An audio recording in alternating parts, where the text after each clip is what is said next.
Meeting May 12th. Welcome, everyone. And so at this point in time, I'm going to call on Leslie Phillips for general information and roll call.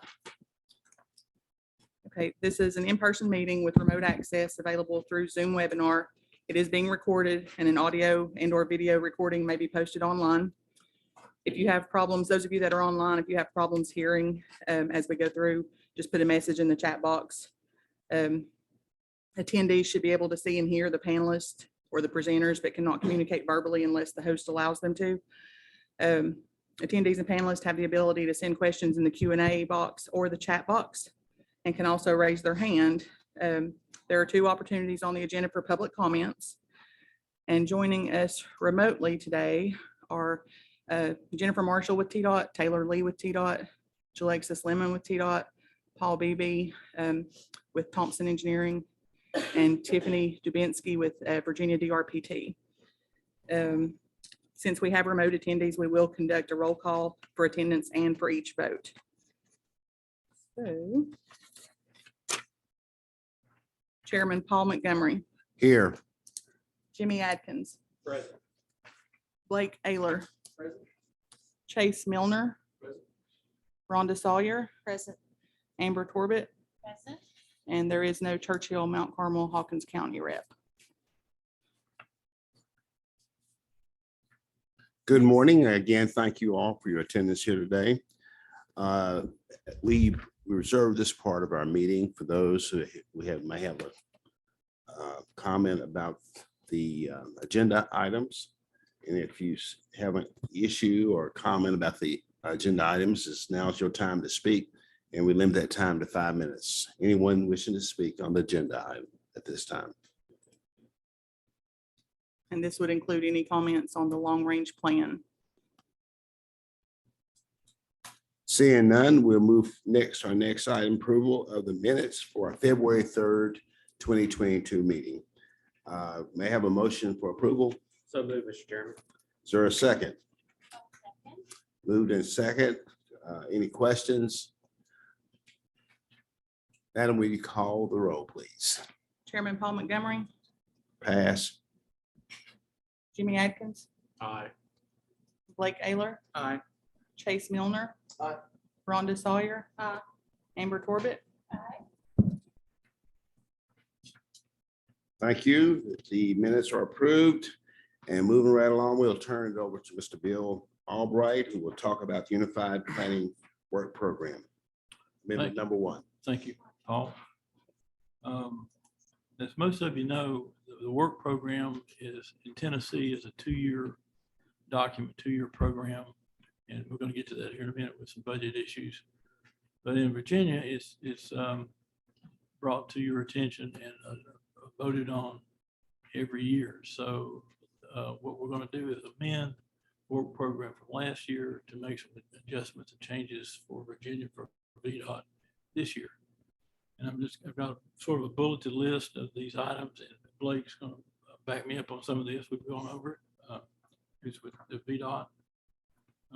We have made several minor edits from last year, but as far as the major stuff, the transportation planning, or excuse me, transportation management area will be discussed and possibly a study done of that. So that's listed. Performance-based planning, update to safety and other targets. VTrans, which is continue to use the statewide long-range plan as guidance. Smart scale, the Tdot guys and Lennowisco guys put a lot of time and effort into the smart scale process. They work with a lot of communities, get the applications in good shape. And I want to compliment them on that. They just they bust it really hard to get these applications put together on the smart scale planning emphasis areas. This is a federal requirement that we took out of the work program in the last couple of years, but we're going to add back in. This came from Tdot, Federal Highway Administration in Virginia, asking us to include the PEAs, as planning emphasis areas. I won't go over those, but they're in the document. It's just important, some sort of guidelines of what needs to be done for transportation planning purposes in the area on an annual basis. Of course, we're gonna make some minor adjustments to the budget tables. We get numbers later. We start with estimates and then we get the actual numbers. So we have to make some adjustments to plug in the actual exact amount for budgets. It's not a whole lot difference. In-person and hybrid virtual public participation, that's to be supported. Bike ped plan, follow and implement. And then Scott County and Weber City, Gate City have all had some projects listed in the bike ped plan. Some good ones too, actually. We'll get to those in a moment. Assist in developing the new TIP, the new Transportation Improvement Program, which is fiscal years 23 through 26. They'll assist Leslie in putting that together. The local road safety plan, follow that, provide input and monitor the progress of that. We're going to hear more about that here in a few minutes. Virginia-Tennessee connection, and particularly for transit, work maybe towards some coordination with CATS, NetTrans, and MEOC, or MET as it's called now. Next year's work program, that's 24-25 work program. Guidance followed with the long range plan, multimodal planning, Title VI, environmental justice, very important. There'll be some reporting there. Travel demand modeling when needed. It doesn't happen too often. Project pipeline projects. This is primarily US 23 access management project. Application of GIS resources. So they're doing a lot. We've made quite a few changes here, actually. Progress reporting and budget adjustments. I mentioned budget adjustment a minute ago, but this would be if new funding comes from the Infrastructure Investment and Jobs Act, the new Federal Transportation Act. It's supposed to provide about a 20% bump in funding for the MPO and for construction dollars that we get. And they'll need to be included in the work program in the TIP when that comes along. And lastly, data collection. That's accomplished by Linnoisco, land use, population, employment, if and when needed. So that's a kind of a long list, a bullet list of the changes that we made in the work program for Virginia as amendment number 1 to the work program. Any questions? Blake, anything?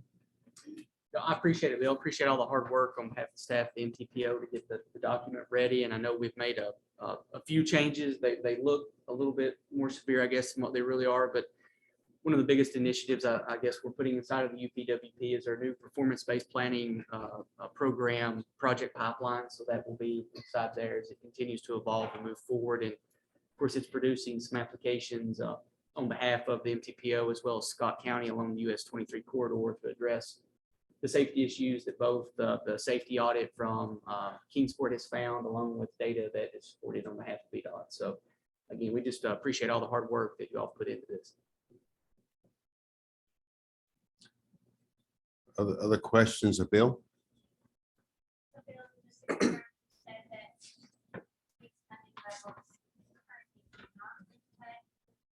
Correct. Correct. These are funding levels before we get word from federal highway or federal government as to the bump, the increase in funding, which is supposed to be about 20% in the new legislation. Actually, that's 20% for most of your highway programs, and transit is supposed to get a 40% increase. So that's really good news. So for you guys back there.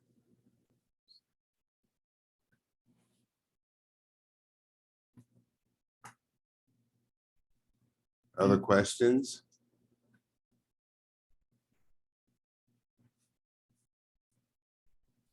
Mr. Chairman, I'll make a motion to approve the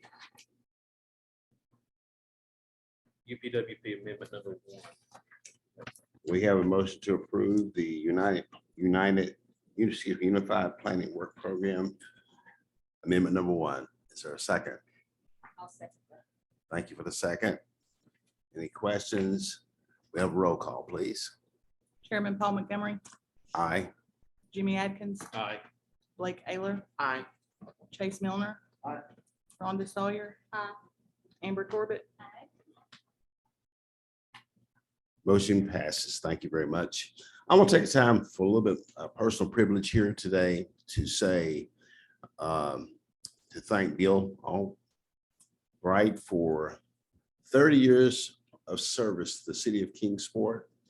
I have before me his intention to retire on June 30th. So this is probably his last official meeting in his capacity he's in now.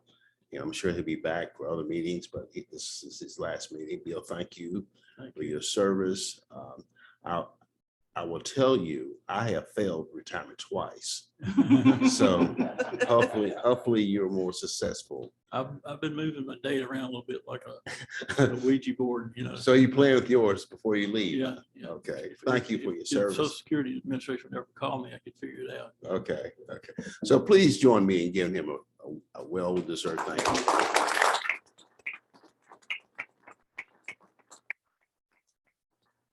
Thank you, sir. You want any comments to make before I move No, on? I'm like Forrest Gump said, I'm pretty tired, so I'm ready to quit. Okay, at this time, we'll have our next item, which is Scott County Smart Scale Projects. And I'm calling Leslie to present that for us, please. So as you remember, a couple of years ago, we did a resolution of support for a Scott County application for Smart Scale, which is Virginia's competitive process to get projects funded. This time, there's going to be two projects in Scott County. One, the MPO is going to submit the application, and the other one, Scott County is submitting. So the one to be submitted by Kingsport MPO is US 23 access management and turn lane improvements. So it improves safety along US 23 by implementing access management improvements along the corridor between the Tennessee-Virginia state line and Yuma Road. Access management improvements include limiting parcels to one driveway where possible. The project will also upgrade 10 existing substandard left turn lanes to current Tdot standards. Additionally, the project will eliminate one existing median opening that does not provide left turn lanes.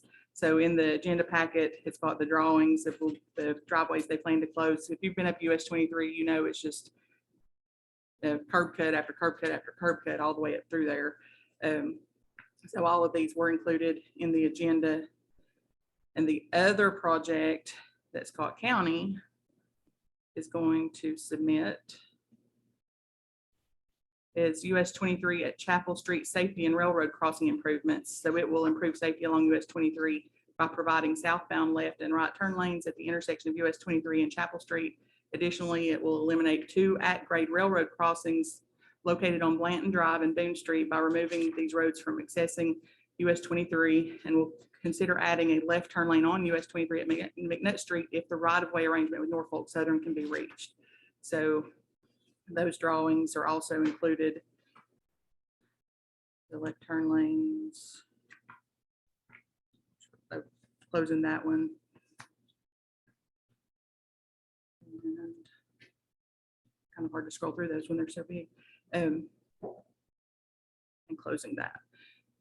So the pre-applications have been submitted. They're in review right now. The full applications due, is it August 1? By August 1.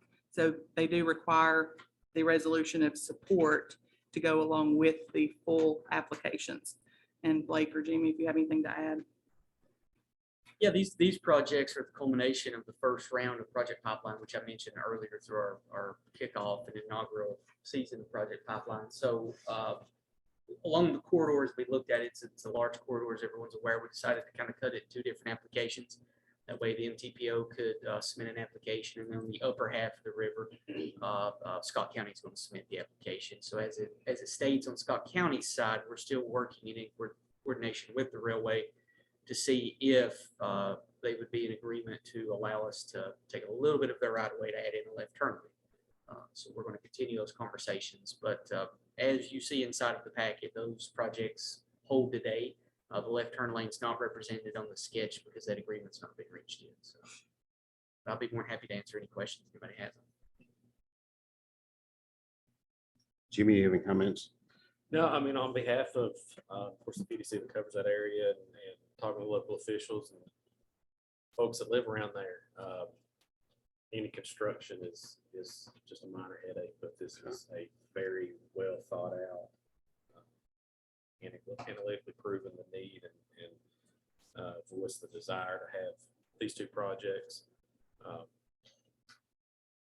It's a job well done with Tdot and Project Pipeline. I think these two projects shows that the new processes works very well. Very good. Okay, we have the resolution of support before us for Scott County. Have a motion, may I have a motion for approval. Mr. Chairman, it'd be an honor that motion. Thank you, Jim. Is there a second? Second that. Thank you, sir. We have a motion and a second. Any questions? Madam, will you call the roll, please? Chairman Paul Montgomery, Aye. Jimmy Atkins, Aye. Blake Ayler, Aye. Chase Milner, Aye. Rhonda Sawyer, Aye. Amber Corbett. Aye. Resolution passes. Next item is functional class amendment for SR 126 designation change. And again, we'll go to Ms. Leslie. So the functional classification amendment is for Wilcox, which is known as Old Wilcox. So if you're coming from downtown Kingsport out past Meadowview, currently State Route 126 turns and goes up the hill on South Wilcox Drive. So the state route designation change would be changing that from going up the hill to just continuing straight to State Route 93 and the I-26 interchange ramp, which is a more direct route. But also that portion of road right now is classified as a local road, which should not be. They're based on how they function. And I mean, if y'all have been out through there, you know, there's more traffic than a local road. So this would also be updating the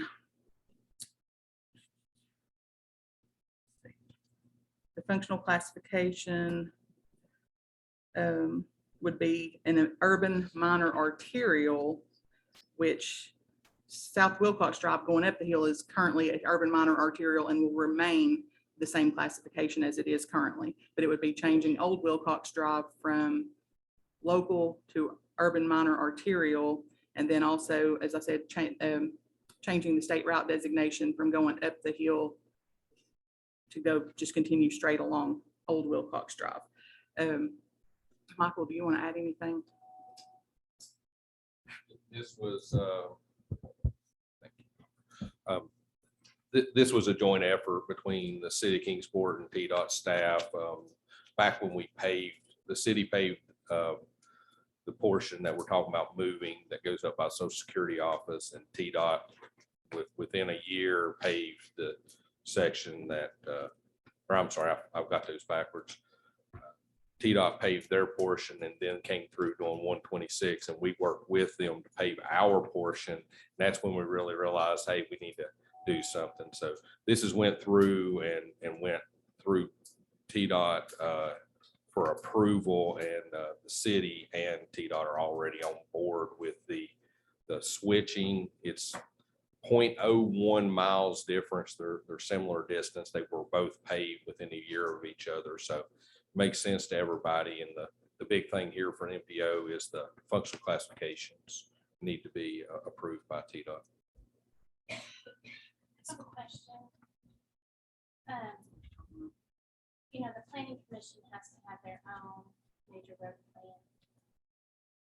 Is their major road plan already reflecting this? I'll have to check because they use different classifications than we use. Well, it's smaller groupings. Yeah. It's the same terminology, but smaller groupings typically, but it should all correlate. Yeah, I'll make a note to get with Ken and make sure. Okay, thank you. The section that we're planning on making a state route is already correct. I'm not 100% sure about the one that goes up the Social Security office. I need to double Yeah, that check was it. original, like a plan to loop around to Interstate 26. If you remember that from many years ago, it was called the Meadowview Loop or something like that. Never happened. It stopped there at, at John B. Dennis. Yeah, it was going to go all the way to basically where the Welcome Center Yeah. exit is now. That's why that was picked at the time. But I don't know how many of y'all remember the when the Welcome Center site moved, there was a lot of sites Tdot looked at before they found good land to build that on. And when it moved to that current location, there's a big issue mixing local traffic with Welcome Center traffic at the time, and that had to be abandoned as a local connection for before Tdot would move forward with the Welcome Center at that site. A lot of history there. And so this is just basically making sure that we're all on the same page, because as Michael said, Tdot and the city are in agreement. And so this is just saying the MPO agrees as well. So basically, we do this is a cleanup resolution, pretty much. Okay. May I have a motion for approval? Is there a second? Make a second. We have a motion and a second. Any questions? Madam, call the roll. Chairman Paul Montgomery, Aye. Jimmy Adkins, Aye. Blake Ayler, Yes. Chase Milner, Rhonda Sawyer, Aye. Amber Corbett. Motion carries. Thank you very much. Now we're going to fast forward 23 years from now to 2045. And then we're going to 2045. Bill will be 53 retired by then. So Bill, we want to. I'll be looking at the construction of 126 out of my window from the nursing home. Make presentation, please. Yeah, okay. Of course, at the last meeting, I think in February, we had a lengthy presentation done by AECom, Jim Meyer, who really worked hard. Long range plan is sort of the centerpiece of everything that we do. It's sort of the Bible, so to speak, of our transportation planning programs and efforts. So it's very, very important. And it takes a long time to complete. It's at least a year and a half, going on 2 years when we started this. And then we'll start back in another 3 years, or Leslie will. But it's a very important document. Sometimes you call it almost like a 5-year plan, because you're going to renew it every 5 years. But the next plan would go to 2050. But this has been another hard, difficult road, but we've gotten there. And Jim Meyer and his folks have done a great job. I'm not going to expand on it too much because of the presentation that he made, but I will just mention some of the projects, briefly, some of the projects that the staff recommends through the plan. And also, these are sort of public favorites. And we had a lot of public interaction. We had the hybrid presentations. We had the interactive mapping, the virtual room, got a lot of response. And it looked like Interstate 81, I-26 interchange was sort of voted #1 as the problem area. It needs to be corrected. It's not going to be cheap, but it needs to be reconstructed. State Route 36. This is sort of already in the works between Colonial Heights to State Route 75. That was a top project that the public had mentioned. Interstate 26 improvements. I think most of that had to do with the truck climbing lane from Meadowview to the Welcome Center we talked about a minute ago. US 11W east of John B. Dennis, that whole area, really John B. and Stone Drive in a growth area, commercial growth area, needs to be improved, most likely 6 lanes. East Sullivan Street improvement, that's a little bit smaller scale. Improve the US 23 corridor in Scott County, Weber City. We've talked about that some. And also, of course, one of the most important projects that was mentioned as far as priority is the extension of State Route 357, which is also known as Airport Parkway. Extend it northward to at least State Route 126 there, or Memorial Boulevard. And of course, that's been studied to death. What else? We got US 11W in Allendale and Mount Carmel area. Improve that. That may need some widening. Bloomingdale Pike is sort of a neglected county road that needs attention. It's a winding, narrow road. People have dealt with that for 50+ years. It needs improvements. The shoulders are terrible. The geometry is bad, so it needs to be improved as well. And then, of course, Interstate 81, there's been some suggestions to widen the Interstate 81. That's sort of a long range, super long range project.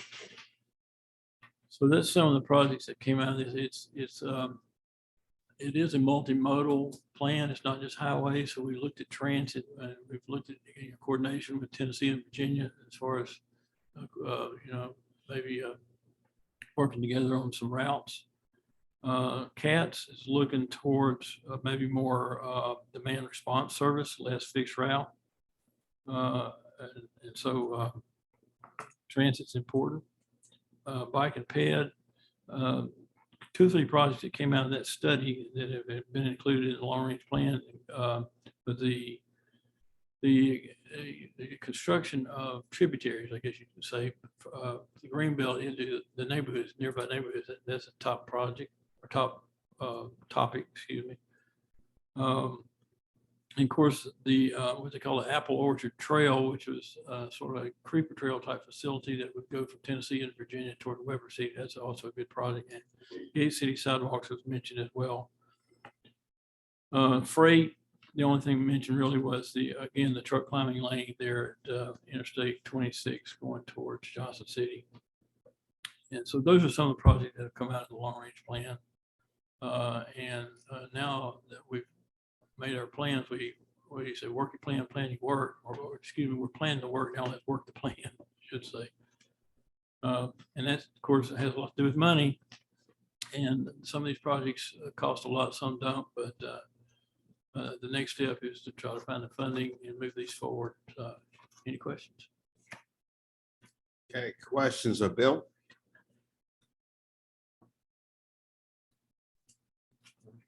This is Jimmy. I'll make one quick comment about the, especially the Apple Orchard Trail. There's already a little bit of a local momentum of putting forth some sort of committee group with the city and the county and some local citizens kind of from the Yuma area all the way to connect Weber City, parts of rural Scott County into Kingsport. So we've already got one. He's already moved on this. Good news. Good product. Yeah, it's a very good project. I think if it was, if it designed as more of a rural type, primitive type trail like Creeper Trail, it would work well and be affordable. Great partnership with Tennessee and Virginia to do that. So. And I'm going to mention some of the public involvement, because as you all know, we've been working on this for 18 months. The consultant, Jim, is actually on vacation right now. So we told him, he didn't have to worry about calling in. He could enjoy himself. So he did send these bulleted items yesterday that even during a challenging time with COVID and public outreach, we utilized the online virtual room. And so nearly 100 people responded to the first survey we did. 200 people responded to the second survey, the Metro Quest survey we did. Visitors placed 178 markers on the online map to identify various transportation issues.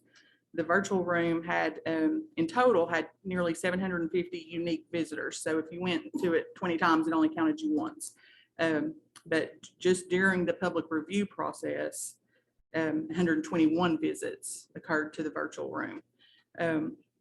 So we had the public open house on February 3rd. He did the presentation at the meeting, then we had the public open house. The draft plan, of course, went through Tdot, VDOT, Federal Highway, FTA. Tdot modeling staff also looked at it, and then it was made available. We also sent it to 27 economic or environmental and land use contacts in Tennessee and Virginia. And then it was also made available for public review from April 6th through May 6th. And we did post the hard copies, as our public participation plan says, in the library, in the lobby of City Hall, and also in our office. We did not receive any comments during public review period. And the only comment we sent, or we received from the 27 federal, state, local agencies that for environmental and land use planning was basically that they just thanked the MPO for the opportunity to review the plan and indicated that they are interested in future planning efforts, like if we get down to project level. And so after the plan's adopted, assuming it's adopted today, the consultant will finalize. There's a few more little cleanup, just grammatical things that we were cleaning up. I did have a question about one of the transit maps that he was checking into, but just minor things like that. So, I mean, as long as everybody else is good with it, then we can proceed. I did leave out one road I wanted to mention because I had this list, and that's Fort Henry Drive. Unless we leave that one out, that's probably the worst traffic issue that we have in the entire city, that Eastern Drive. Colonial Heights area, Walmart area. I mean, Fort Henry Drive is, also top of the list. So, mention it. Any other questions, any concerns? If not, yes, I'll entertain a motion for approval. Oh, okay, a question. I got here late, so we're gonna have the public question and answers at the end, or Is pertaining to this item, yes. you can go ahead and proceed. I called for that on the front end. That anybody had a question that they had 5 minutes, so I will extend you 2.5 minutes since. My name is Ken Tiger. I live on Fort You can- Can you come up here so we can get it on, so the people on the other end can hear you and stuff? My name is Ken Taggart. I live on Fort Henry Drive, the 36.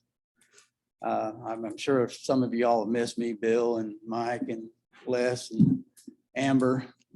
But I've been working out of town to finish up my retirement, and I'm retired now, so you're gonna get to see me, maybe not Bill, but the rest of y'all, until we get something done with 36. Who are my Tennessee DOT people? Anybody from Tennessee DOT? Where are we with this project? I mean, the surveys were done last year. When is it that they're gonna go move on to purchasing properties and get this thing on? We've only been waiting since 1999. Can I interrupt for just a second? We'll get to project updates, a couple of agenda items later, but this is just specifically the long-range plan. So if we can go ahead and clear this out, and then he is prepared to give project updates Okay. on all the projects. So that'll be, we've Okay, got one that's more fine. agenda item, and then our state, federal partner updates and projects. So we'll get to all that. I'll be ready. Thank All you. right, thank you. Okay, if I have a motion for approval, I'll make that motion. is there a second? I'll second that motion. Thank you for the second. First and a second. Any questions? Madam, roll call. Chairman Paul Montgomery, Aye. Jimmy Atkins, Aye. Blake Ayler, Aye. Chase Milner, Aye.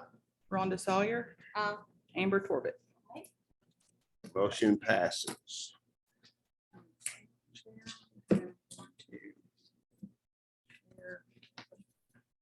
At this point in time, I guess we go to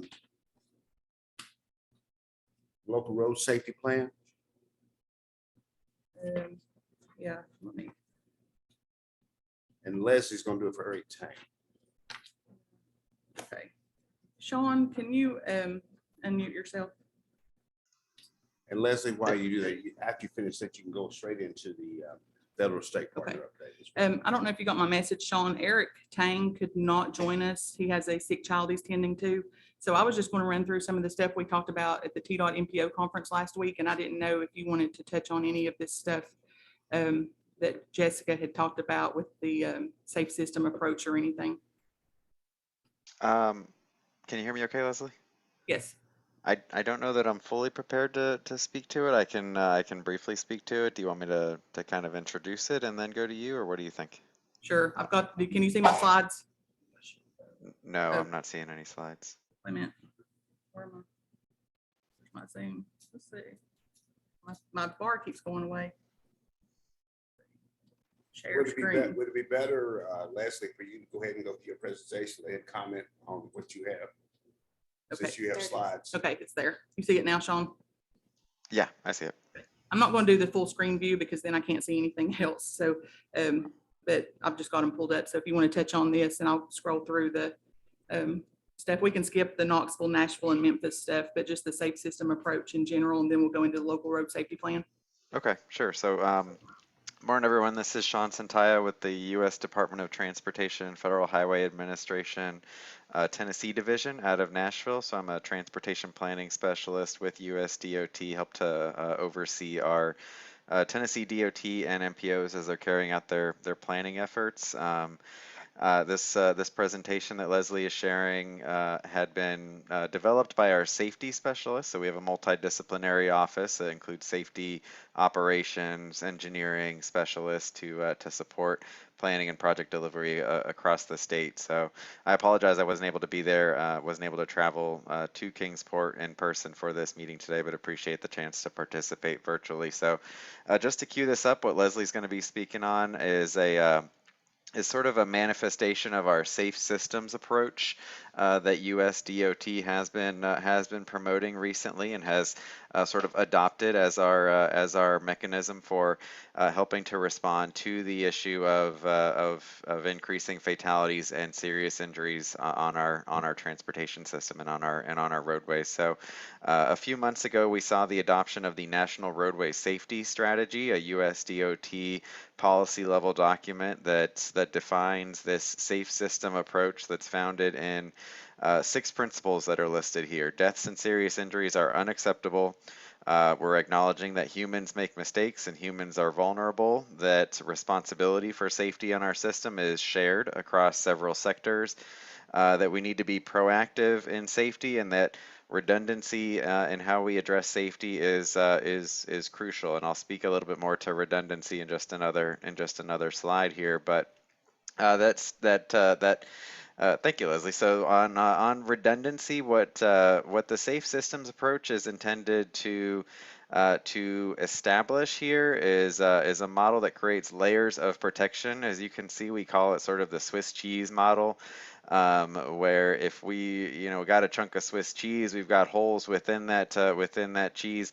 Each of those layers, we don't want to see an alignment of all of the holes that lead to a death or a serious injury in our system. So you can see these arrows kind of cutting through the cheese, and if we have safe road users, so our road users are educated and in safe behavior, we have a safe vehicle, we are operating at a safe speed, we have a safe road, i.e. the infrastructure has been set up for a safe condition, and then we've got safe post-crash care. Each of those factors within a crash or within an incident contribute to the success or failure of that incident in terms of the result of a death or a serious injury, and those will happen when all of the layers fail. So what we're looking at is the full universe of factors that, like I said, result in a death or serious injury, and where can we influence and create change and strengthen each of those factors. So within that National Roadway Safety Strategy, we've defined activities to help with driver education and pedestrian and cyclist education to improve the safety of our road users. We've defined strategies and activities that US DOT is going to be doing to improve the safety of our vehicles. We've defined similar strategies and activities to address safe speeds and safety within our infrastructure and safe roads. And then also things that US DOT can be doing to help to support and promote safer post-crash care. Again, with the goal of trying to mitigate against the full array of factors that lead to a death or a serious injury. So one thing that we are also promoting that I was going to speak to in the federal update was developing local road safety plans, or comprehensive safety action plans, we're calling them.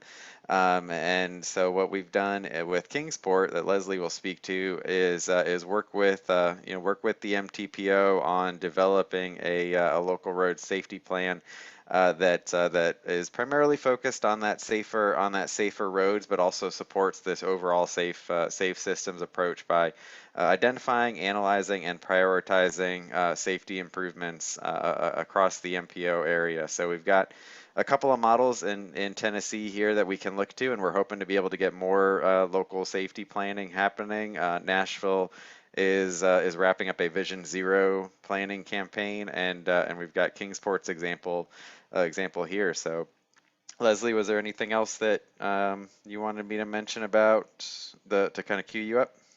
No, I'll just go ahead and talk about our workshops that we did. Okay, so the first workshop we had was in December, and Eric Tang is the consultant with VHB. It's a federal highway consultant. They've done all the work on this basically. I mean, we reserved the room, set the room up. We gave them the list of stakeholders to invite. And I mean, we invited all of our localities because it's looking at the whole MPO area. So all of our localities, police, fire, EMS, street departments, highway departments, planning, health departments, schools, transit. I mean, we invited like 70 people, and I think about 25 showed up for the first stakeholder workshop. So initially, these are usually done by counties. So usually they only look at local roads, and I'm not talking functional classification at this point. I'm talking just non-state roads. So when they looked at all these different documents, crunched our data, just looking at our roads, non-state roads, no interstate, state routes, anything like that. And so this was our high injury roadway network, looking at local roads.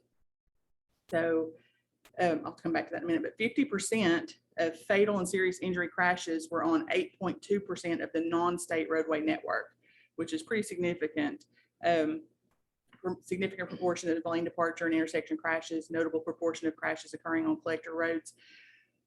But our numbers and data, we didn't feel like, and there was law enforcement in the room, a lot of you all were here, really reflected what we see. So they got permission from the Office of Safety in DC to look at all roads in the MPO area, state routes, interstates, everything. And so that changed our high injury roadway network to this. Okay, so it was this to this.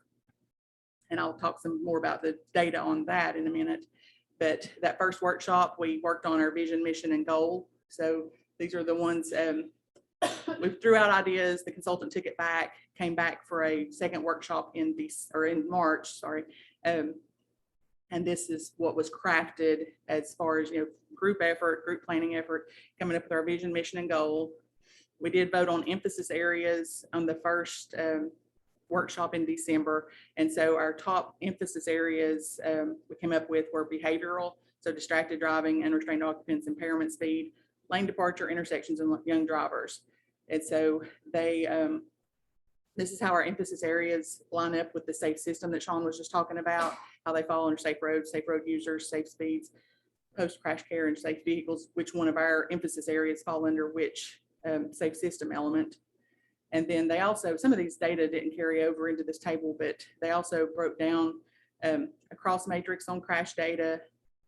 So that when they redid the numbers, looking at state routes and everything, it went from 50% of our crashes being on 8.2%, which was really good information to have, because that way we know, not looking at state routes, highways, interstates, where our issues are, because they gave us a list of that data. But then looking at all of our roads in the MPO area, 71% of the fatal and serious injury crashes are on 14% of our roadways. And so the notable routes are US 11W, I-81, Fort Henry Drive, which is State Route 36, US 23, State Route 93, and then I-26. I don't think any of us are really surprised.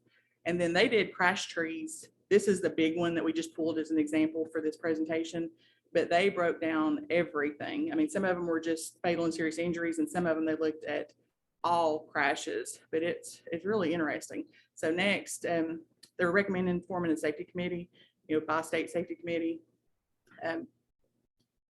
doing systematic or rural safety corridors, comprehensive or spot implementation approaches, looking at our priorities, funding opportunities, implementation schedule, and then update it kind of on the same schedule as our long range plan.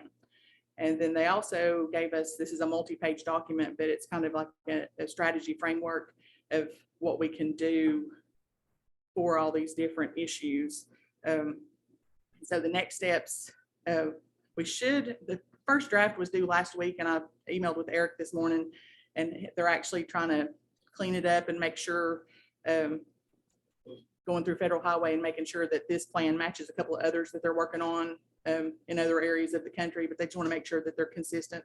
So we should be getting that first draft sometime in the next week or two, and then we'll look at it, go through it, make any changes. And the second draft should be at the end of June, and then we should have our final local road safety plan in September.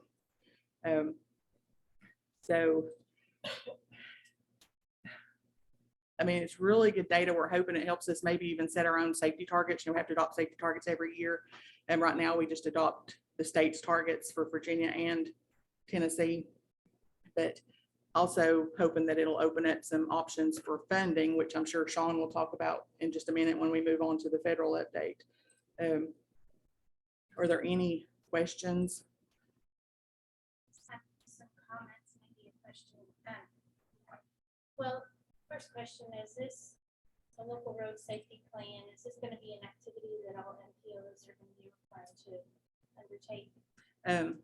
I think Sean will talk about that in a minute. They're doing this Safe Streets for All, which I'll leave for Sean in a minute, but there's two different buckets. So one is to create a plan and one is to implement a plan. So we hope that we're ahead of the curve by already having this. You know, we're hoping it meets the criteria whenever the notice of funding opportunity comes out, but I'll let Sean talk about that more in a minute. And then my second comment, I guess, is after this is completed with all this compiled information, it seems like it would then trigger maybe some corridor management agreements, at least on the state routes that are obviously hurting.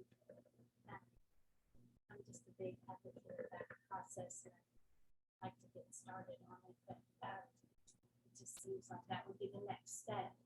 Yeah, and our long range plan, if you all looked at the fiscal constraint page, you'll notice that, of course, I mean, you're looking, 23 years out in the future, but we have money programmed to some projects, but we also left open funding that's just like in a bucket for like safety improvements or miscellaneous safety improvements. So that way all of our money is not tied up all the way in the future. And we can, if we see something on this that came out of this that needs to be addressed, then we should have money, available to address it. One comment, was there for the first workshop, and it was great. They've done a fantastic job on it. When the first draft comes out, if, at least my suggestion would be, Poland, I guess, at the technical committee can come together and review that, because that'd be the first time that we can really make some good, substantial changes or additions, alterations, or anything to it. We're fine. For the second final draft, but I think that'd be a good opportunity for the next. You don't have for anything else that's going on. Amber, you mentioned corridor management agreements. I know we heard a presentation from Michelle. Does it include a safety element? That's the driving force behind it, is access control derived from safety issues. Yeah. I know that every driveway connection legally has to be permitted by Tdot, assuming people actually apply and it gets done properly. But it seems like there's been a lot of, I know that the state has updated their design guidelines for driveway connections. But several of our corridors are multi-jurisdictional, Stone Drive, for example, or 36, 11, and 37. So I think these corridor management agreements, just going through that planning process, will be eye-opening for everyone involved. And then I think the next step would be to take that to the planning commission, because without the local enforcement, the planning and zoning just got piecemeal development. It's always going to be piecemeal. It's always going to be, because it's market driven. But I've been on the MTPO now for 22 years, and I see all these fabulous things going on at the planning stage, and it doesn't necessarily transpose to the local planning and code enforcement as far as individual sites. Excuse me. So I really think all of this stuff is great. I just feel like the next step is getting the local governments, the planning commissions, the staff you know, the engineers at the local level, multi-jurisdictional involved. And I think the CMA is just a great tool that we have already waiting for us. To do it. In this appeal area, you have a particular one. CMA work with them. Well, I feel like, you know, Highway 36 would be an ideal candidate, but we have plans for widening and those improvements. So I don't know if we want to do a CMA post widening of Highway 36 so we don't keep making the same mistakes. Because it's going to open up more development. And we don't want doing, like I saw Scott County's pipeline project. And I don't know if we have a CMA type, but I'm sure you have something comparable that you just went through. And then the outcome is this pipeline project where we're doing access control and fixing some of the bad mistakes where, you know, Stone Drive is a great example. 11W in the county, it's just evolved. Most of it is grandfathered and stuff, but by the time you had zoning, and you have no access. And you have a lot of industrial. But I would say Highway 36 is a prime one, but I think we would need to do that post. I don't know, pre and post? Maybe it's a precursor? Oh, I'm like I'm you, that's a torn, great yeah. idea because you want to have it in place so, Right, so you don't repeat past sins once Right. you get this thing right, built. So right. maybe it's something to start here. I mean, a Tdot is gonna make this huge investment in Highway 36. Well, they already have on the city side. Then I think it would be a really good idea to do that. And maybe even in Johnson City, obviously, it's Sullivan County, but yeah. I'm a big proponent of it, you know, it's a lot of work. But maybe we get a jump start on that. Talking about sewer at this point? No, sir. Is that under discussion? Well, that's a local government, city, VMA, engineering thing. This is about access control, site clearance, turn You lanes. understand the impact of this. If you put the sewer in before 36 is done, Oh, I agree It's with gonna you, sir. That's a planning and engineering, that has nothing to do with the MTO though. Because I Tdot don't does, know how you can separate it. Well, because Tdot if one- doesn't provide the infrastructure for public If you put the utilities. highway in first, and try to put the sewer in, you got two options. You can either cut across a brand new highway, which I don't think anybody is willing to do, or you can burrow underneath it, which costs 2 or 3 times as much. It would be much more cost efficient to do it first, while the property being, a lot of things being torn. I'd rather see that happen than have the sidewalks put in, because the sidewalks can be put in later with less impact, because you're not going to be digging up anything to put sidewalks in. Well, actually, both are quite intensive, involves a lot of environmental and engineering. Sidewalks aren't just forming and pouring concrete, not in a state right of way. You're not disturbing the highway to do it. Well- You can do it much more, less impact than you would with septic. And you can't have economic growth without the septic. This is Tennessee. You've got a lot of rock and bad drainage in this area. And if you expect that any kind of, even apartment complexes or hotels or large restaurants and such, you've got to bring that sewer in. You're not going to get the economic growth that should be coming. You've got We're to talking have about it. transportation, sir. We're talking about transportation. That's the only infrastructure we're talking They're about. hand in hand. No, Yeah, not, they not, are. It's an No, they're- it's no. an infrastructure. no, they are It's a utility that infrastructure, you need. but they are two separate infrastructures. And they're paid with different money and they're controlled by different boards. And this board is The boards need to only, get together this because they board need is to be- only they need to be done in transportation. conjunction with each other This in order board to is- save money. this We're board's always- only we're always, transportation. Cost effective, right? Mr. Taggart, I'm going to ask you to refrain. This is a meeting of the executive board, and we've given you time at the end here to make comments. Thank you. Go ahead. Is there any other comments on the local road safety plan? I think they've done a really good job. Yeah, this has been like the easiest study or plan I've been involved in. I mean, they just went with it.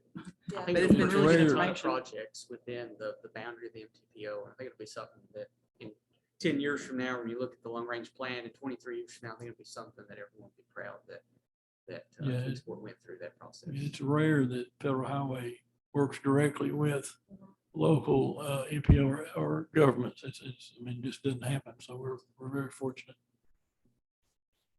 Okay, so I'm going to move on to the federal updates. So Sean, if you want to give just your regular update.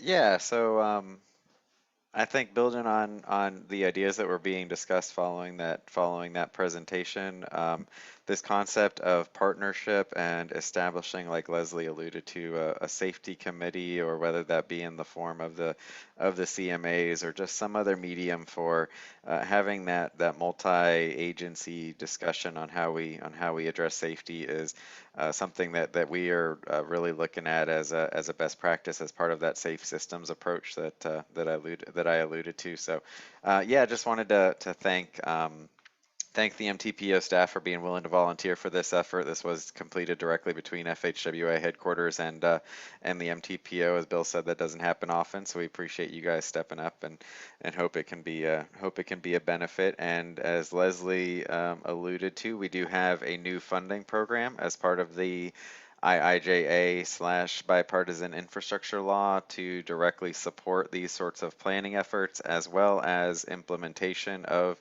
the kinds of strategies that Leslie mentioned came out of this. So we've got a Safe Streets for All discretionary grant program that we're anticipating a notice of funding to be issued shortly here on. So we'll be doing a call for applications and providing direct federal funding to local agencies and MPOs to either develop plans of a similar nature to what Kingsport is completing here, or to implement plans that have been developed like this. So we've shared the information on the program with the MTPO staff, and Leslie, Bill, I'll share the notice of funding when it comes out with you guys, and would appreciate you guys sharing that, and just considering any ways that we can try to take advantage of that funding opportunity to help to further support this effort. And this one's different in that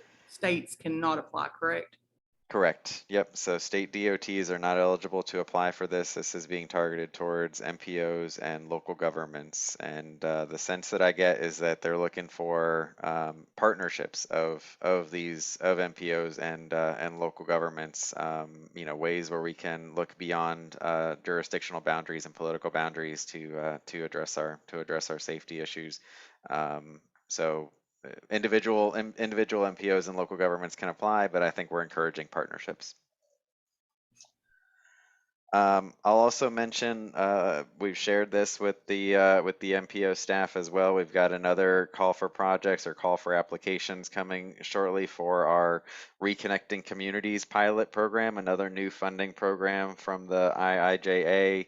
And this is intended to provide for planning and capital improvements related to addressing accessibility and mobility issues in ways that transportation infrastructure has historically maybe divided communities or created barriers to accessibility and mobility. And so we've got a new pilot program designed to help to identify and plan for improvements to mitigate against those ways that infrastructure has divided our communities, and then also actual construction of different measures for reconnecting these divided neighborhoods and things like that. So we're just doing an introductory webinar next week, and that information has been shared with the MTPO staff, and there will be a notice of funding coming out sometime later this spring or summer to solicit for applications for that. So Just last thing, wanted to commend you guys on the adoption of the long range plan. I was hoping to be there in person, but really, as Bill mentioned, this is a foundational document in the federal metropolitan planning process that we've established here, and the staff of the Kingsport MTPO, you guys were put in a tough position of having to do this update in the context of the COVID-19 pandemic and everything else that we've got going on.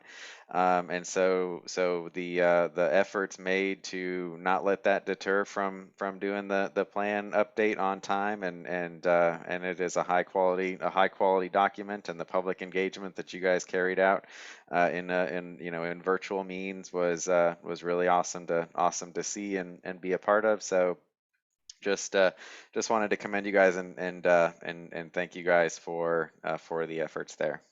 But that's all I've got, Leslie. Thank you, Sean. If Taylor, Jennifer, Alexis, or Troy, if you all have any updates, just put a message in the chat box so we can promote you. But I'll move on to Tiffany with Virginia Drpt. Tiffany, do you have updates? Yes, I do. First of all, I'd like to say it's a pleasure to meet you all. I had a pleasure to talk to Bill and Leslie just about maybe a couple months ago, but I wanted to do an introduction as your new DRPT representative. So I know in the past it has been Mike Mucha representing us. So I just wanted to do a formal introduction, and I do appreciate the virtual option. Being based out of Richmond and having only roughly about 8 planners that cover most of Virginia, it does tend to be hard to be able to reach out and engage you all. But I hope that by me being part of your MPO process, that I'll be able to provide as much support. I will also be forever grateful for Blake for also being a wonderful partner on the VDOT side for us in Virginia. I will provide my copy of my agency update for the meeting minutes, but I do have a few items to give an update to. First, related to our draft 6-year improvement program. So we at DRPT also develop our side of projects, since we do a lot of grant programs within our agency. So we do have a copy of our draft 6-year improvement program that's available online. We just developed it. It's very similar to how VDOT has a 6-year improvement program that you can sort of search through. So I'll provide the website link for that. We have also been participating on the public hearing sides throughout the state. I know that we have Salem coming just I think today. So you may end up seeing our acting director, Jennifer DeBrule, present at tonight's meeting. Also related, we have been working at a state level on our transit equity and modernization study. So this study had been started as an initiative from our General Assembly back early last summer. And so we are now heading towards the stretch of having a finalized action plan. We have an updated website, so it's vatransitmodernization.com, that has a draft action plan that's open for public comment through the end of this week, which I know is a very quick turnaround. But I do encourage anyone who's interested in seeing what we're looking at in terms of being able to, as the title kind of says, modernize and improve access to transit throughout the Commonwealth. Last, I will want to highlight it's Bike Month for DRPT. So the month of May, we've always dedicated to Bike Month. So we're encouraging all of our Virginians and anyone in terms of our partners to participate in Bike Month, promoting biking as a commuting option. It's especially highlighted with the increase in gas prices. We will be hosting a Bike to Work Day on next Friday, May 20th, 2022. We also do have some social media promotion materials and graphics that can be made available if you wanted to be able to share, utilize that. You're welcome to reach out to me or any of your DRPT contacts to reach that. And as always, if you know of any events that might be of interest to promote for Bike Month, please let us know, and we have an events calendar available. The last thing I will say is that I do want to commend Kingsport for having, finishing a long range plan. I do understand the work that goes into it at any level, and I wanted to commend especially the virtual room option. It was a great primer for me to get more oriented with you all as MPO and some of the priorities that you are looking at. So I definitely would encourage that. And I have actually shared out with some of the MPOs here on the Virginia side as a better public engagement tool that they might want to look into. And with that, that's all I have for updates. I'd be glad to answer any questions. Thanks, Tiffany. Jennifer was at the Bristol public meeting last night. Yes, she is doing a lot of double duty traveling for us this week for sure. I don't see anything. I don't see any more online updates. So we want to go to transit. If you all have anything, if you'll step up to the mic at the podium so they can hear you online better. Cats.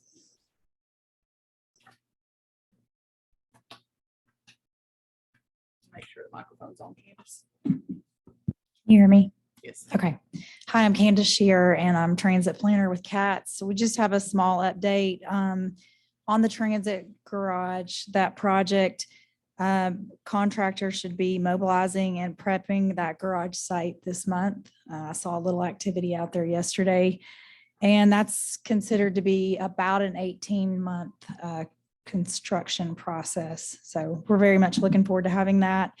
Vehicle replacements are almost non-existent, so we're having some trouble with that. So the garage will help in maintaining the fleet that we have, but that tends to be an ongoing frustration. We vans that we've ordered, we are getting 2, so we're excited about that. But buses that we've ordered in 20 are scheduled to get here in 24. So yeah, there's just which could actually cause some service related issues. I mean, if we have to put good equipment out there. So kind of looking at that a little bit, but other than that, we've just hired a new driver, and then we'll be having another opening in the next couple of weeks. So if you all know of anyone that, Bill. That's all I have. Thank you all.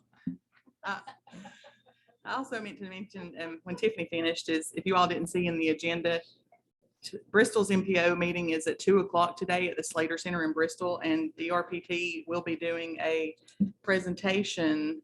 They did a study on extending passenger rail to Bristol, so they're going to present the results of that study at Bristol's meeting at 2:00.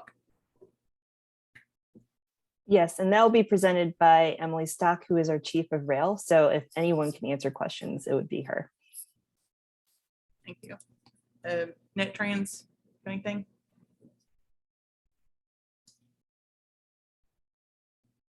This is John McCurry with NetTrans, and we are preparing for our first triennial review coming up in July. So very busy trying to get ready for that and making sure we have all of our ducks in a row for that. Also, as with Candace, we are having difficulties with ordering new vehicles. The money's there, but there's no vehicles to buy. So that is going to be an issue, especially down the road in getting them and sustaining the current fleet that we have. So it is a problem that all transit agencies are experiencing currently. We're hoping maybe the federal government will come in with some kind of relief or a solution for us, but who knows? We did start a new hire class this week. So we do have some new drivers starting, and then we also have another class starting in June or July as well. So our mobility manager has been hit the ground running and doing great. She's at the CTAA conference this week. So we are very pleased with the work that she's done for us and continues to do. And that's all I've got as far as updates. Thank you. Thank you. Mitchell, you got anything? Met.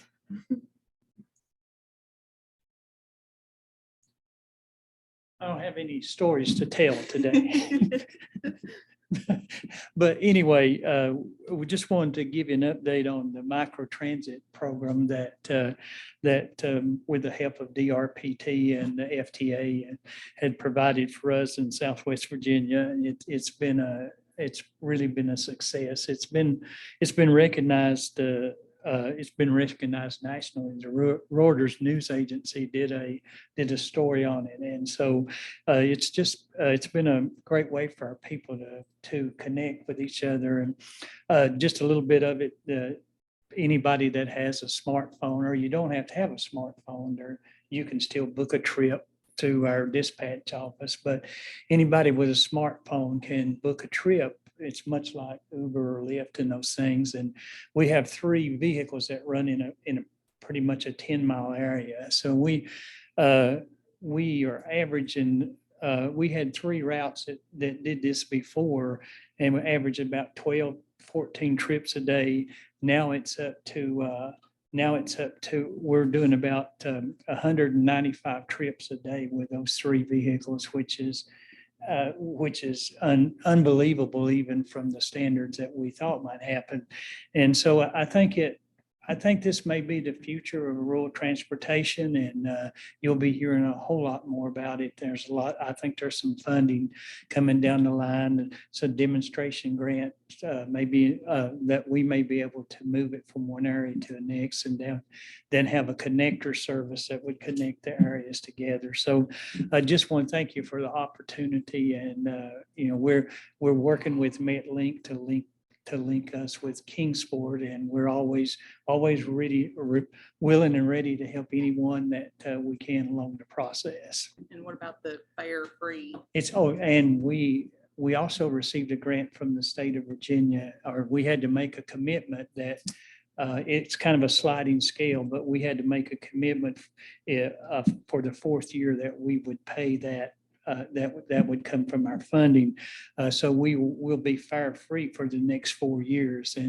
And I think if we really look at transportation, the time you collect a minimal fare and all the work that you have to go along to keep recorded and do all those things, I think, hopefully through this that we can prove that that minimal fare that we collect costs us more to do that than it is to provide the service for the people that, especially for the people that need it. In these times, a $3 fare or a $1 fare for that matter don't seem like much to us, but it might be the difference in a loaf of bread or a gallon of milk for somebody that really needs it. And we represent some of the our poverty level is almost twice the state of Virginia as a whole. So it really does make a difference. And so I think we'll see an uptick.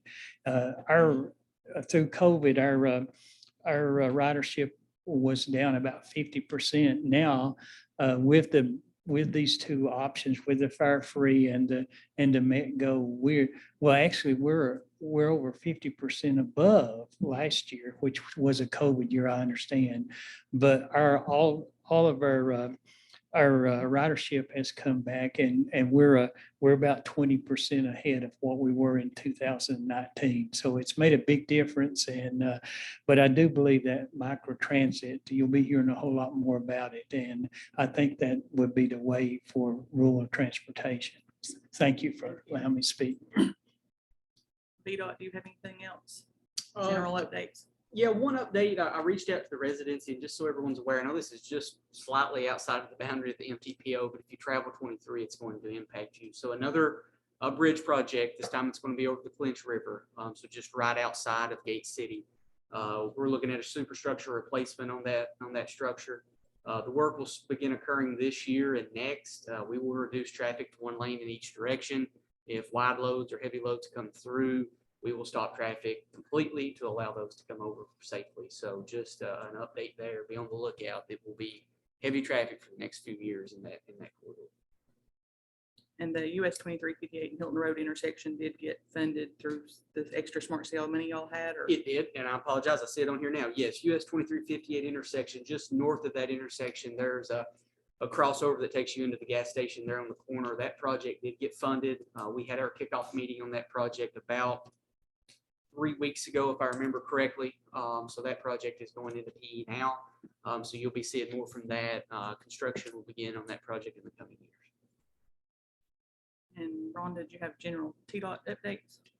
I just wanted to announce that Kingsport has received a transportation planning grant this year, and it's to be used on State Route 93, State Route 1 interchange area. So that'll be a planning study done. which is the same kind of grant that we got for East Center Street and that we just wrapped up. Okay, so any other general Tdot updates? And then we'll move into projects. Jason, you want to do projects? Hopefully. Want me to do them in specific order or No, it anything? doesn't matter. To answer Mr. Taggart's question, State Route 36 from State Route 75, I-81. Initial survey was completed this year. NEPA phase is all that's been funded. It is not in the 3-year plan as of right now. It is not in the 3-year plan to move forward in the next stage.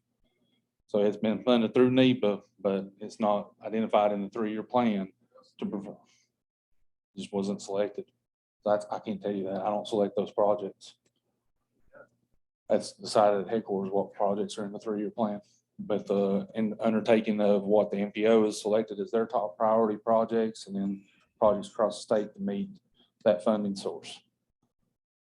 Let me suggest, just go ahead and make your presentation, then we'll give him time to reply during the comment session. So Thank you. So the Fort Robinson Bridge over Dry Creek, they're finalizing the right-of-way plans right now so that they can start acquisition processes. That project is anticipated to be let to construction summer of 23.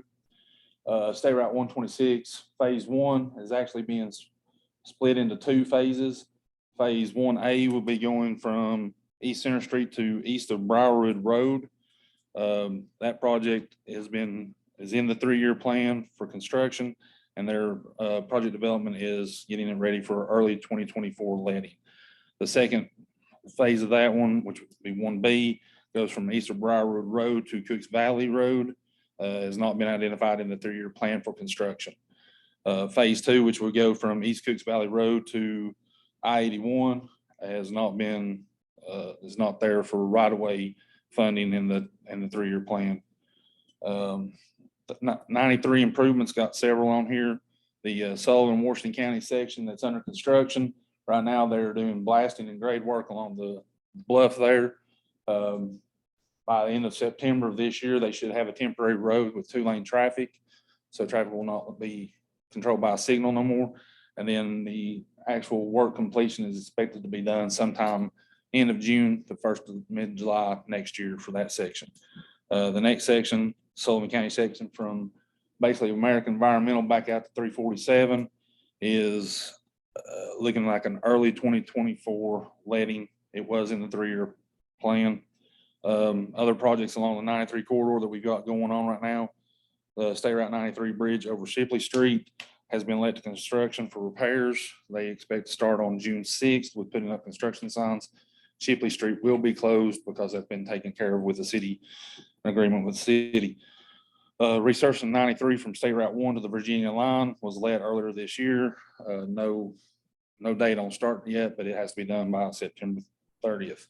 The bridge Eastman on 93 at the Holston River is scheduled to be let for construction August of this year. ITS expansion right now is showing a letting of summer 2023. Of course, that is being handled by headquarters construction or headquarters traffic for the plans on that one. And then also the only other work that's going on in this MPO right now is they'll be letting tomorrow because of the Improve Act we get to take care of inside the park roads to a certain extent. So the paving of Warriors Path. So this summer there'll be paving on most of the roads within Warriors Path.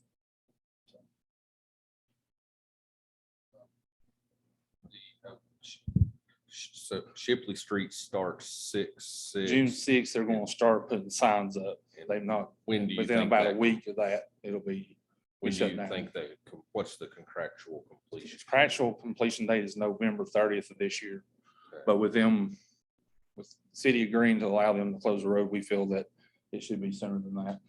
Yeah, I think it was supposed to cut a couple of months off of the project. Right. And we really felt like most people wouldn't wait for the signal anyway. And we'd go around it, and really the only people it affects is schools and our garbage trucks. Right. So So there is, it was supposed to be signaled there. 93 will be down to 1 lane in that area to the extent of the entire project. We're taking the deck off or not the deck off, but we're taking about 4 inches of the concrete deck off and putting new concrete riding surface on it, as well as new parapet walls. And I may have missed it. I was writing as fast as I could, so you I'll may have give, said it. I'll give you my notes. But the Lincoln Street Bridge on. The 93 bridge over the Holston River at Plant Drive is scheduled for an August letting of this year. That'll be a 3-phase construction type, so traffic will get swapped through the extent of the project about 3 different times. We are doing a new deck on that. And the bridge over the railroad near I Lincoln. don't have a date on that one. It's out of ways. Mhm. Well, the one you just mentioned is the one we've been getting. Even though though it's the not in the controlling factor city, will be the river bridge right now, because it is a 3-phase construction. Because we actually had discussed this, and Shipley Street and Holston River are going to go closer together, but because of the phase of type of construction, it'd have been a nightmare for traffic and motorists, so. Thank you. Yes, you said that phase 1A, Center Street to Briarwood, Yes, sir. construction is in the 3-year plan. Yes, sir. Making sure. 20, I think it was 23. Oh, early 24.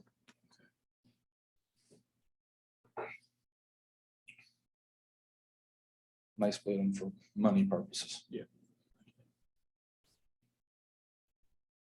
So on the city side projects here, the Greenbelt West End is in design, and we're gonna have a restart meeting there. The designer, the primary designer on that project has changed, so we're having a restart meeting next week.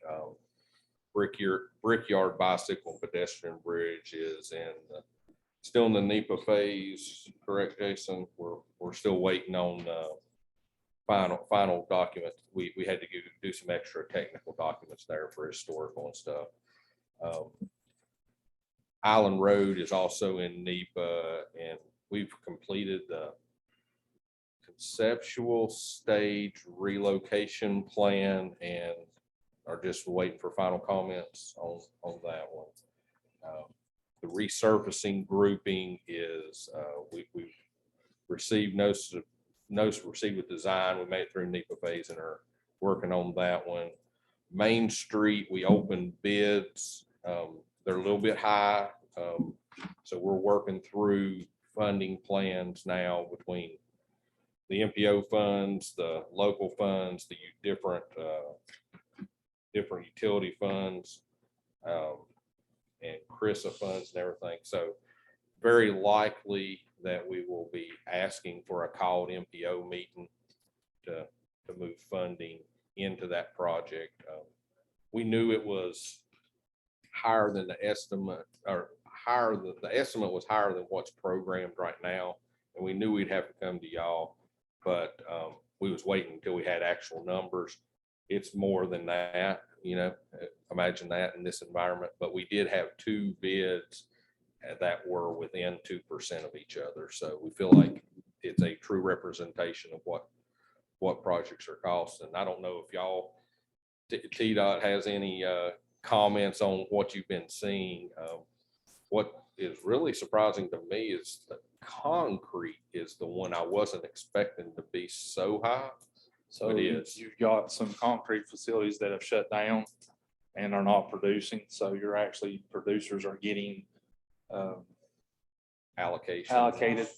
So we're talking about It's kind of like, like the epoxy. we're talking about like the Portland cement itself, not the local people that are The mixing. cement Yeah. that's made by CMEX that we Yeah. have here in Kingsport, Chattanooga and all that. Some of those plants across the nation have shut down. So there's less people producing it right now.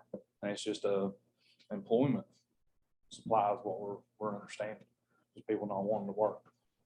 I heard somebody say yesterday that every industry but government had recovered, and I'm like, I don't know what y'all are talking about. I'm not seeing that anywhere. But to answer your question, Michael, yeah, we're seeing an increase in everything. I mean, asphalt's, Randy, our pavement manager, his last estimate was like, they killed me. But yeah, everything and it's supply chains, we're running into not being able to get certain pipes right now, so. Blake had something else. He was gonna Yeah, mention. I apologize, guys. I missed this. I told Jimmy, but on the, make sure I get the date right. On the 25th, May the 25th, Wednesday, from 5 to 7, we'll be having a public meeting on Project Pipeline on US 23.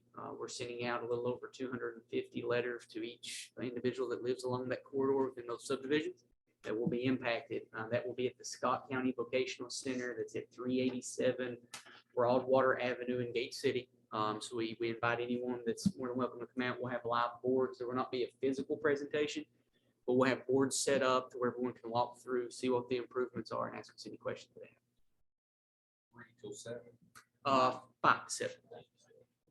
That's May the 25th. Come in late that morning, so you can stay. Late that All said I could come in early and stay Stay late. late. Yeah. I'm trying to. You're served to some call. If I could do a shameless plug as well, I forgot to mention the Public Works Day event that Kingsport does. It's back. Hopefully be better than ever. May the 20th, which is the day after the kids in Kingsport get out of school. It's at Kingsport Farmers Market from 10 a.m. to 2 p.m. Got any kids that want to touch a truck? It's a good event for that. Excited to bring that back.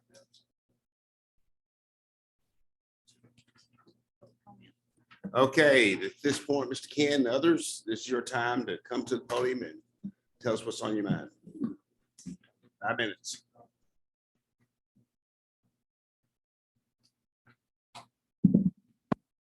Okay, I guess I'll address it back to the DOT. What's the date we're gonna start on 36? It's not funded in the 3-year plan, so I can keep. Why wasn't that funded in a 3-year plan when we just had figures about that 36 has got almost as many accidents on it as 81? Now, how come 36 keeps it being overlooked? How many cars? Now, we've been asking for years, how many cars have we getting on that highway per day? I know we're getting a lot more than we used to have. And there was a survey done about 2 years ago because the counter was right in front of one of my properties. And no one's given us that answer yet. How many cars are going by on 36 every day? We'll have to put that one up. Get back to you, but I'll have to look it up. You don't have any idea. I'll stop that now. And Mr. Taggart, I will say that just because it's not in the 3-year plan right now, they redo the 3-year plan every year. So they could put it in next year. So, and it's programmed by phase. So environmental's underway, and that's a huge step. This The is environmental what we've been process is told. huge. This is what we've been told since the last time I attended one of these meetings in person was 2018. This is the same stuff we were told 3 years ago or 4 years ago. And now we're telling us that again, it's going to be another 3 years.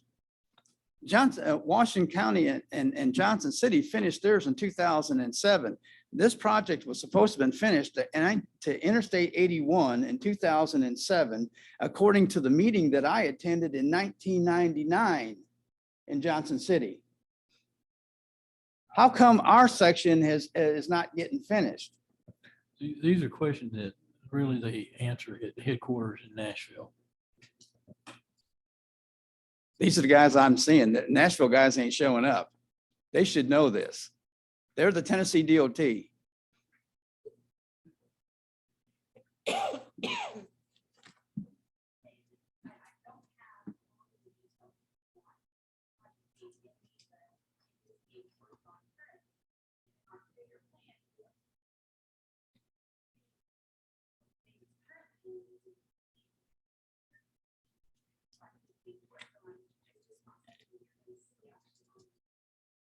In 2008, we were told the reason it wasn't finished because it was supposed to have been finished as soon as the section that Washington County was responsible for, then ours was supposed to be finished. And they said, well, we don't have the money now. Well, in 2017, we had the gas tax that was put on. They said, okay, we're going to start finishing these highway projects. It's 2022 now. Why wasn't this, why weren't we put on the agenda? I mean, we keep being told that we are, but then, you know, at the end of the 3 years or whatever, then we told, oh, well, it's going to be another 3 years. When is this going to stop? And when the gas tax was implemented, it was for 962 projects across the state, and there was an initial time frame of 13 years. So Well, you know what? Even if they would have got a bond issue, Les, if they would have had a bond issue to pay for this, We don't, Back- we don't do those. yeah, well, you should. We don't. Because you know what? This, don't. this project was priced at $44 million. Now it's $88 million, and it's probably more like $100 million. You could have done a bond issue and paid the interest and still been way cheaper than what it's going to cost you now to do it. And it would already be done, and there would be commercial properties on there that have been paying taxes that would help pay this off. The postponing is only costing more money. And we're a pay-as-you-go state. So that means we don't get any loans or anything to do our work. And that has worked out well. For the No, state of I Tennessee don't see that it has, because you're not getting the you don't see projects the whole done. pic- You can't see the whole picture. I can see that the interest rates were at almost nil. You could have had this project done a long time ago with a bond issue, got it paid for, and saved a whole lot of money. You're talking about saving money and costs and everything, but the postponing of this thing is costing more money than if you would have done it in the first place. We're talking about saving lives more. to Well, save that's what I'm lives talking about more. too. They were just talking about that the amount of accidents on 36 were almost as much as on 81. So even from that standpoint, you should have got it done sooner. What are we waiting for? Mr. Target, you have 1 minute left. I think I'm done. It's like, I need to talk to you and get some names and phone numbers so that we can have Okay, it all. thank you, sir. Appreciate it. Taggart, Any other comments? Mr. Taggart, Any other comments? Any other comments? I've offered, holler at me anytime you have questions, just call me directly. You've got my number, you got my email. I mean, I can try to answer these. Sending me the emails and such, but the thing is, we never can seem to get, I've been here, I don't know how many times for the 2018, and I couldn't come since then because I was working out of state to finish my retirement. But now that my retirement's over, y'all are gonna see me a whole lot more. Well, you've got my contact information. I mean, any questions you have, I mean, I can answer them the best I can. I mean, like I said, most of these decisions are made in Nashville, so I don't have all the answers, but I can at least try to help you through the process. I would certainly like to have the numbers and the names of people who are responsible. The lady in the back has everything you need. She has it all written out for you. Thank you. Any other comments? Okay, anybody else, anything to say for the good of the group? Oh, everybody make sure you signed in. If you are not on my email distribution list and you want to be, make sure you put your email on this piece of paper. Okay, may I have a motion for adjournment, please? Is there a If second? I don't see you guys again, thank you for the ride, 30 years. And thank you all for attending online. If I don't see you again, we may have another meeting, but I want to thank everybody for the ride. Okay, Appreciate you. thank you, sir. Okay, we moved in second, the meeting is adjourned, this meeting is adjourned. Thank you very much. Have a good Thank day. you, sir. Thank you so much.